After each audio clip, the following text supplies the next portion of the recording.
생활통지표 받아보시면 우리 아이들 성적 꽤 괜찮은 것 같죠? 자람 사이에 가끔 보통이 있기도 하고.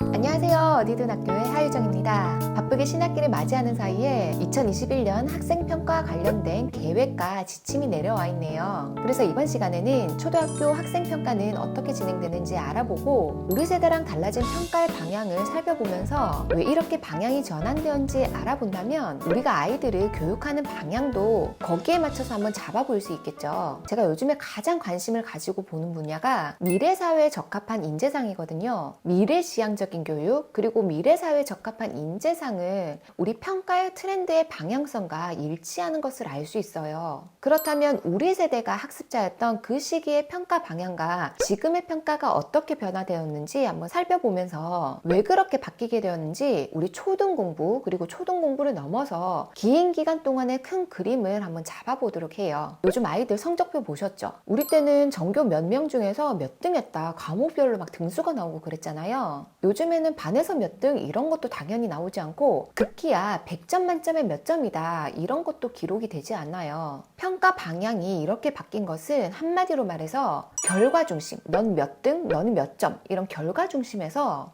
과정 중심으로 변화되었기 때문이에요. 결과 중심이라고 하는 것은 딱 우리 세대 너 100점 만점에 몇 점, 평균 몇 점, 그래서 반에서 몇 등 이렇게 점수와 등수로 수치화하는 게 결과 중심이에요. 그래서 어떤 지식을 너는 안다, 모른다 이렇게 사지선다형으로 아는 것을 찍는다든지 또는 단답형으로 국어 지문 내놓고 밑줄 쳐놓은 뒤에 여기에 사용된 비유법은 무엇인가 뭐 지규법 이런 식으로 단답형으로 적는 거 그런 지필평가를 예전에는 했다면 요즘에는 단순한 지필평가를 넘어서서 수업을 진행하는 전반적인 전과정 그게 1시간이 될 수도 있고 여러 날에 걸쳐서 이루어지는 그 전과정을 모두 다 평가하는 거예요. 다시 말해서 지식을 알고 모르고를 평가하는 것이 아니라 이 지식을 가지고 수행할 수 있는 역량 정도를 평가하는 거거든요. 그래서 생활통지표에도 3단 척도 이상으로 뭐 잘한다, 보통이다, 노력요함이다 이렇게 본인의 수행 정도를 평가 결과로 내놓죠. 단편적인 지식 암기 위주의 공부가 과연 미래 사회에 어느 정도 필요할 것인가? 이번 팬데믹으로 인해서 3, 40년 이후의 미래가 10년 이상 앞당겨 왔잖아요. 미래 사회는 양질의 방대한 데이터 안에서 본인에게 필요한 정보를 직관적으로 탐색하고 그 정보를 본인의 것으로 논리적으로 재구성할 수 있는 그런 능력이 필요하겠죠. 그래서 평가의 방향이 이런 결과 중심에서 과정 중심으로 옮겨가면서 6가지 핵심 능력을 평가하는 것이에요. 즉 자기관리 역량, 의사소통 역량, 지식정보 처리 역량, 창의적 사고 역량, 심미적 감성 역량, 마지막으로 공동체 역량까지 이 6가지 역량은 본인이 아는 것을 바탕으로 실제로 수행할 수 있는 능력을 발휘하는 것이에요. 그러려면 당연히 단순한 지필평가 방식에서 평가 방법도 굉장히 다양해질 수밖에 없어요. 한 가지 융합과제로 프로젝트를 완성할 수 있는 이런 프로젝트 평가, 학습 전 과정에서 모인 학습 결과물을 확인하는 포트폴리오 평가, 자기가 가지고 있는 지식을 바탕으로 새로운 정보를 찾고 요약해서 정리할 수 있는 서술형 평가, 또 수업 중에 선생님께서 순회 지도를 하면서 학생과 나누는 1:1 설명이나 대화 같은 거 이런 것들은 구술이나 면담 평가가 되는 거예요. 그래서 필수적으로 이런 패러다임이 변화되었기 때문에 우리 어른들의 사고도 전환할 필요가 있어요. 아이가 지필평가를 만약에 100점 만점에 100점을 받았어요. 그런데 실제로 아이들마다 똑같은 100점이 아니거든요. 100점 받으면 잘한 것 같잖아요. 진짜 이미 역량이 갖춰진 아이의 100점이 있기도 하고 또 다른 100점은 역량이 갖춰지지 않은 아이의 100점일 수도 있다는 거예요. 그래서 이 단순히 수치화된 결과로 아이들을 평가절하하거나 또는 평가 이상으로 아이를 바라보지 않아야 돼요. 그래서 내가 알고 있는 지식을 바탕으로 이렇게 재생산해내는 능력이 잘 갖춰져 있는지 확인하는 이것도 중요한데 그것 못지않게 또 중요하게 평가하는 부분이 정의적인 영역이에요. 수업 전 과정 중에 우리 친구의 참여도 또 자아개념, 가치관, 태도, 흥미, 책임감, 협력, 그리고 학습 동기, 자신감, 마지막으로 자아효능감 같은 거 이런 것들을 관찰하고 평가해요. 그래서 결과물은 좋더라도 정의적 영역 부분에 어느 부분이 부족하다면 생활통지표의 교과학습 발달 상황란에 일부 기록될 수 있어요. 근데 우리 부모님들 생활통지표 받아보시면 우리 아이들 성적 꽤 괜찮은 것 같죠? 잘함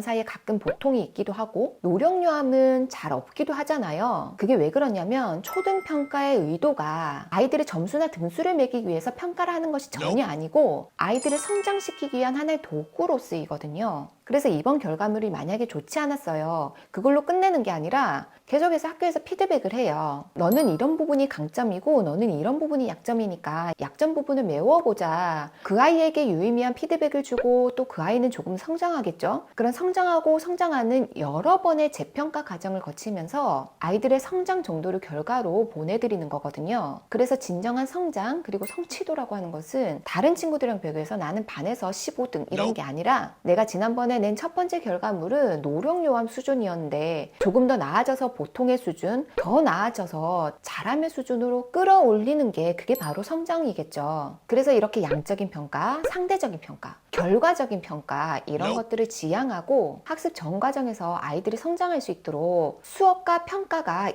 일체화시킨다는 그런 의도예요. 그래서 구시대적인 학습 방법을 좀 탈피할 필요가 있어요. 미래 사회에 적합한 인재상은 지금 당장 100점 만점에 100점을 받는 그런 친구가 아닐 수 있어요. 아이들도 마찬가지로 난 몇 문제 중에서 몇 개 맞았다, 몇 개 틀렸다 이렇게 수치화된 점수에 연연해하는 아이는 그런 아이들의 마인드도 조금 바뀌어야 돼요. 진짜 공부 잘하는 아이는 시험 치는 이후에 내가 무엇을 잘하고 또 내가 무엇에 조금 부족한지 그런 거를 파악하는 친구예요. 그리고 우리 아이의 역량을 잘 키워나갈 수 있도록 평가의 흐름을 보면서 공부의 방향도 한번 잡아보시기를 바랍니다. 4월 초가 되면 각 학교 알림이를 통해서 평가 기준안을 안내 드릴 거예요. 그러면 어떤 것들을 평가하는지 눈으로 한번 살펴보시고 우리 아이가 이런 역량을 조금 키워야 되겠구나 한번 큰 그림 한번 잡아보시기를 바래요. 그럼 오늘 내용도 도움이 되었기를 바라고요. 다음에도 유익한 내용으로 만나 뵙도록 할게요. 안녕.